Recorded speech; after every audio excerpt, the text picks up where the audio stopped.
भारतीय नौसेना को बुधवार को एक और योद्धा मिल गया। मुंबई के समुद्र में स्कॉर्पियन क्लास की पनडुब्बी INS करंज का जलावरण हुआ। परमाणु ईंधन से चालित होने वाली इस पनडुब्बी को स्वदेशी तकनीक से बनाया गया है। ये रक्षा क्षेत्र में आत्मनिर्भर भारत की एक और उपलब्धि है। ये पनडुब्बी स्टील्थ फीचर से युक्त है, जिसे दुश्मनों के रडार के पकड़ में आना असंभव है। इसमें बेहतरीन अत्याधुनिक उपकरण और सोनार सिस्टम लगे हैं। ये पनडुब्बी लंबे समय तक पानी में रह सकती है। आपको बता दें कि भारत के पास अभी परमाणु ईंधन से चलने वाली 3 पनडुब्बियां शामिल हैं। ये पनडुब्बियां हैं INS चक्र, INS अरिहंत और INS अरिघट। INS चक्र रूस से 10 साल के लिए लीज और इसका लीज 2022 में समाप्त हो जाएगा। भारतीय नौसेना के पास डीजल और इलेक्ट्रिक से चलने वाली 14 पनडुब्बियां हैं। भारत में इनमें से एक पनडुब्बी सिंधुवीर को पिछले साल पड़ोसी देश म्यांमार को दिया गया। क्लावरी क्लास के 3 पनडुब्बियों के अलावा अरिहंत क्लास की बैलिस्टिक मिसाइल और परमाणु ईंधन चालित 2 पनडुब्बियों का निर्माण देश में हो रहा है। दिल्ली पुलिस में गणतंत्र दिवस हिंसा मामले में 2 और आरोपियों को गिरफ्तार किया गया है। मनिंदरजीत सिंह और खेमप्रीत सिंह दोनों लाल किले में हिंसा को और धार देना चाहते थे। पुलिस के अनुसार मनिंदरजीत एक डच नागरिक और एक आदतन अपराधी है और उसे भागते समय दिल्ली IG हवाई अड्डे से गिरफ्तार किया गया था। दिल्ली पुलिस का कहना है कि इन दोनों की गिरफ्तारी से जांच प्रक्रिया को और आगे बढ़ाने में मदद मिलेगी। आपको बता दें कि दिल्ली हिंसा के मामले में अब तक 150 लोगों की गिरफ्तारी हुई है, जिनमें से 10 का संबंध लाल किले में हुए उत्पात से है। राहुल गांधी ने कहा था ज्योतिरादित्य सिंधिया भाजपा में बैक बेंचर बन गए। अगर वो कांग्रेस में बने होते तो CM बनने की संभावना रही होती, लेकिन उनके बयान पर ज्योतिरादित्य सिंधिया ने समाचार से कहा कि ये एक अलग स्थिति होती जब राहुल गांधी उसी तरह चिंतित होते जैसे कि वो अभी हैं। कांग्रेस का इतिहास रहा है कि योग्य लोगों का पार्टी में कभी केंद्र नहीं किया। आपको बता दें कि श्री सिंधिया ने पिछले साल मार्च में अपनी 19 साल की सेवा के बाद कांग्रेस छोड़ दी थी।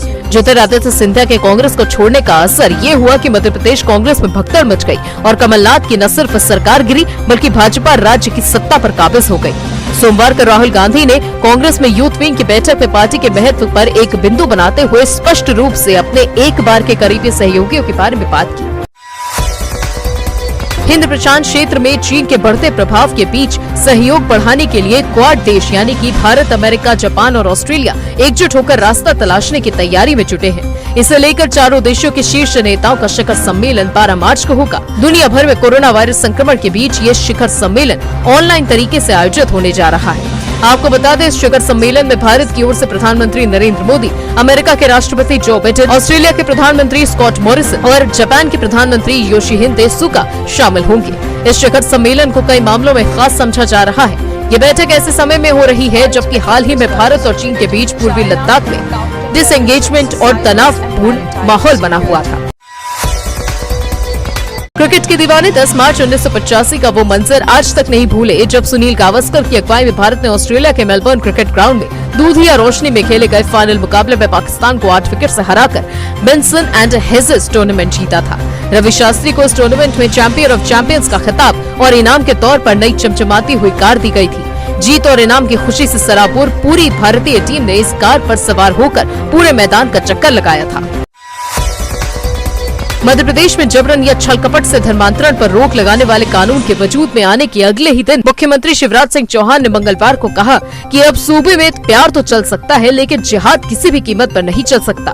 चौहान ने यहाँ तक कार्यक्रम में कह डाला, हमने विधानसभा में कल यानी कि सोमवार ही धार्मिक स्वतंत्रता का विधेयक पारित किया है। अगर किसी व्यक्ति ने गलत नियत, भय और प्रलोभन के जरिए या बहला फुसला कर बेटियों की जिंदगी बर्बाद करने की कोशिश की तो मैं उस व्यक्ति से जिंदगी भर जेल में चक्की पिसवाऊंगा।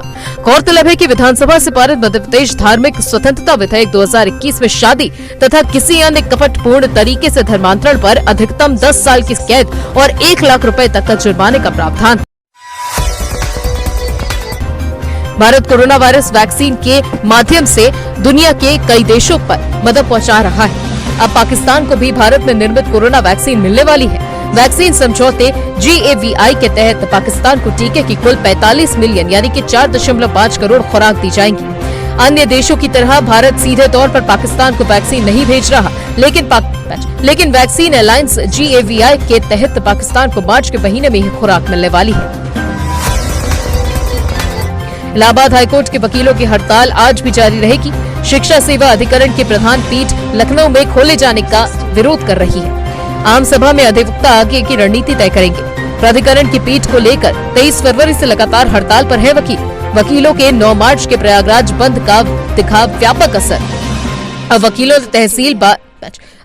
ने तहसील बार एसोसिएशनों के साथ मिलकर यूपी बंद की भी चेतावनी दी।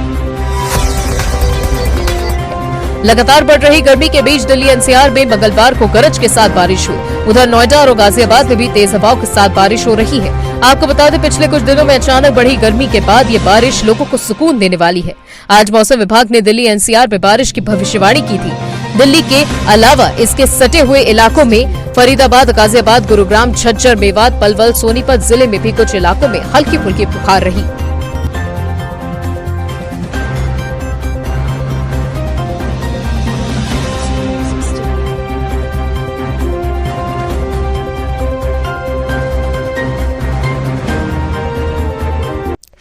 इसी तरह की और चौचक खबरों के लिए बने रहिए हमारे चैनल के साथ। सब्सक्राइब कीजिए, लाइक कीजिए, कमेंट कीजिए और शेयर करिए चौचक टीवी की खबरों को।